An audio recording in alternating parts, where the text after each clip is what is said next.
Hoy vamos a meternos de lleno en un periodo muy complejo de la historia argentina, pero desde una perspectiva bien específica, la del libro Guerra Revolucionaria en la Argentina.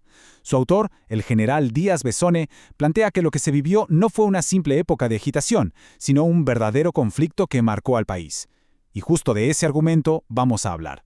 Bueno, de arranque nomás, el autor pone las cartas sobre la mesa. No habla de disturbios aislados ni de delincuencia común, sino de una guerra revolucionaria. Y esta idea es clave, porque es la lente a través de la cual se van a analizar todos los eventos que siguen. Para entender bien este planteo, vamos a seguir una hoja de ruta muy clara. Primero vamos a ver qué entiende el autor por guerra revolucionaria. Después nos meteremos en sus orígenes, en las ideologías que le impulsaron, en el increíble giro político que se dio en el Congreso y al final en la batalla por cómo se recuerda todo esto. Bien, arranquemos por el principio. Para el autor, este conflicto no fue algo que apareció de la noche a la mañana. Veamos la cronología que nos propone. A ver, esta línea de tiempo nos muestra algo fundamental. Un proceso que se fue cocinando por más de una década. Según el libro, la violencia no fue una explosión repentina, sino una escalada que se construyó poco a poco hasta llegar a su punto más caliente a mediados de los 70. Pasemos a la segunda parte, los orígenes de la subversión. ¿Quiénes eran los actores que el autor identifica como los protagonistas de esta guerra? Acá tenemos algunos de los nombres que son clave en todo este análisis. Montoneros, el ERP, las FARC, y ojo, el autor insiste en algo. No eran simples bandas criminales, sino organizaciones con estructuras, ideologías y objetivos muy definidos.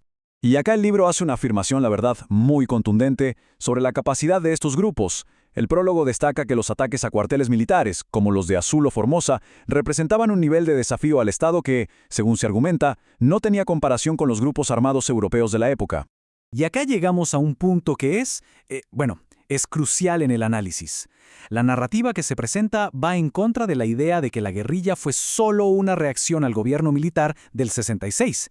Al contrario, postula que la violencia subversiva llegó a su pico máximo durante los gobiernos constitucionales que empezaron en 1973. Ok, pero ¿de dónde salían todas estas ideas? Vamos a explorar ahora las fuerzas sociales e intelectuales que, según el libro, fueron el combustible de este conflicto. El libro le pone el dedo directamente a un sector de la sociedad. Citando a otros analistas, sostiene que la intelectualidad radicalizada tuvo un rol clave, no tanto por sumarse a la lucha armada, sino por darle el marco ideológico y el aliento para que sucediera. Pero no solo se habla del mundo intelectual. El autor también identifica un componente religioso muy fuerte. El movimiento de sacerdotes para el Tercer Mundo es presentado como un actor clave en la radicalización, mezclando la fe con un llamado a la acción política revolucionaria. Esta cita del propio movimiento es muy reveladora, ¿no? Muestra una lealtad que estaba como dividida, o mejor dicho, una escala de lealtades donde el proceso revolucionario tiene una importancia total, incluso por encima de la obediencia a la jerarquía de la Iglesia.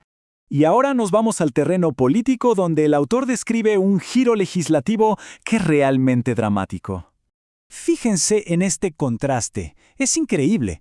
En mayo del 73, apenas asume el nuevo gobierno, el Congreso borra de un plumazo todo el aparato legal antisubversivo.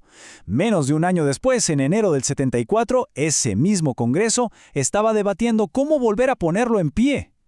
Al principio, el sentimiento era clarísimo.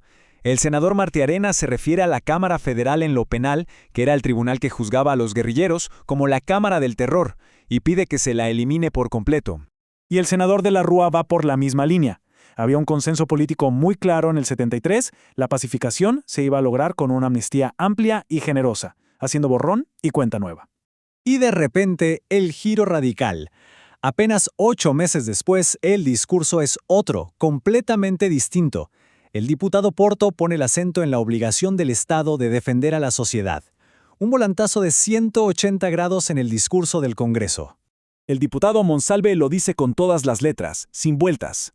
El mismo Congreso que había desarmado el aparato represivo ahora estaba listo para volver a armarlo, reconociendo abiertamente el cambio de rumbo frente a una violencia que no paraba. Y para que nos hagamos una idea de lo que significó esa decisión del 73, el libro da cifras bien concretas. Estamos hablando de casi 600 condenados por actos subversivos que quedaron en libertad y de más de 1000 procesos judiciales que se frenaron en seco.